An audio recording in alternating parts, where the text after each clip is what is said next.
Hi everyone! Today I'll be reading a book called These Hands. It's written by Margaret H. Mason and it's illustrated by Floyd Cooper. So for this book, I'll be taking an efferent stance. I think this can be used as a learning, more for like learning, because it's about a man that used to work at a Wonder Bread factory, and he was not allowed to, he was African American, and he was not allowed to make the bread or touch the bread because white people believed that they didn't want it if people of color were to touch the bread. So instead they were like in charge of sweeping and mopping and like loading the trucks. So I think that that's why this would be used more as like a learning tool for a class, just to like teach them about some of the issues that have been like going on in history. Even like today we still see these issues going on, so I think it's a good book to like bring those up. I would also use this as a mentor text and as like a way to bring up like the topic of slavery. It doesn't necessarily talk about slavery, but it's a good way to like kind of ease into it, just talking about how when people of color were enslaved, they had no rights whatsoever, and at this point they were starting to get more rights. However, you still see them lacking so many of those, and so I think that that's just a good thing to bring up and like to go back and look at. I would probably not read this with super young kids, but maybe 3rd or 4th grade, when they're like kind of starting more able to understand some of the things that are going on within the country. You could also like use this as a tool to have like your students research more on like the Civil Rights Acts and different things like that, so when people of color started to get more rights and things like that. So let's begin. Hello boys and girls, today we're going to be reading a book called These Hands. It's written by Margaret H. Mason and it's illustrated by Floyd Cooper. So this book talks about an African American man who worked at a Wonder Bread factory, and he wasn't allowed to do certain things like touch the bread because of his skin color. Do any of you guys know why that might be? Yeah, okay. Because they weren't given a lot of rights at that time? Okay. All right, so yes, all of those are really great points. So when we read this, we're gonna just, if any of you guys have questions at the end, you can always ask me. But let's begin. So, these hands.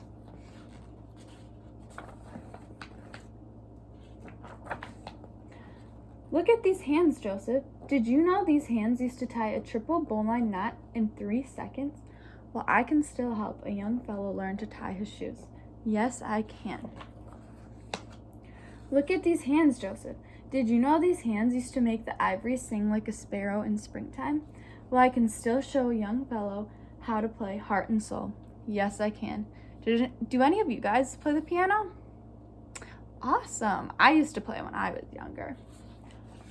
Look at these hands, Joseph. Did you know these hands used to pluck the ace of spades right out of thin air? Well, I can still teach a young fellow how to do a waterfall shuffle. Yes, I can. Look at these hands, Joseph.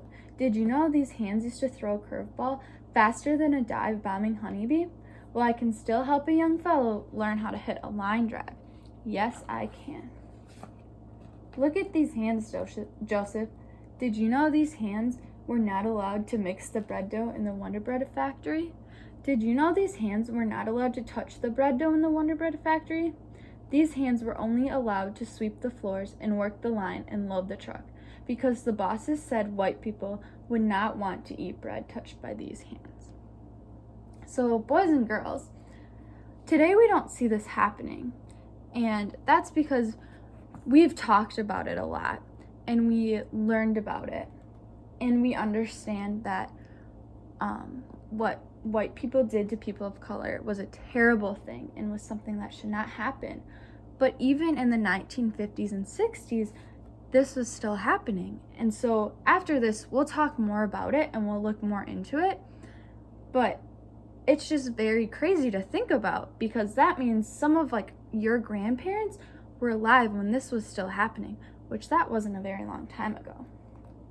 So let's keep reading. These hands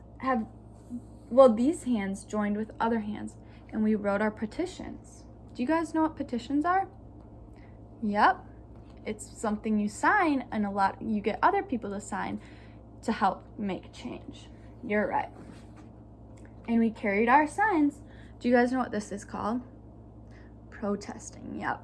So they had peaceful protests. So they carried signs and they went and they marched around to try to create change. So these are even some things that you guys could do if you ever wanted to create change. And we raised our voices together. Does anyone know what this building is? The Capitol. You're right. Now any hands can mix the bread dough, no matter their color.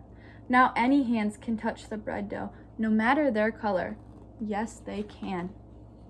So because they petitioned and they protested and they raised their voices and they tried to create change, look what they did. They created change. Look at these hands, Grandpa. These hands used to not be able to tie a shoe, or play the piano, or shuffle the cards, or hit the ball. Now I can do all of that, plus bake a fine loaf of bread. Can't I? Why, yes, you can, Joseph. Look at those hands. Those hands can do anything. Anything at all in this whole wide world. Yes, you can. So I think that's really important to remember, that anybody, no matter what color skin they might have or what they may look like, can do anything in this world. Doesn't matter if you're a boy or a girl or what color skin you have or what you speak. Anybody can do anything. So now, if you guys want, we're going to do a little research on this, and we're going to look up some more things about this. But I hope you guys liked this book. Do any of you have questions? All right. Thanks for listening.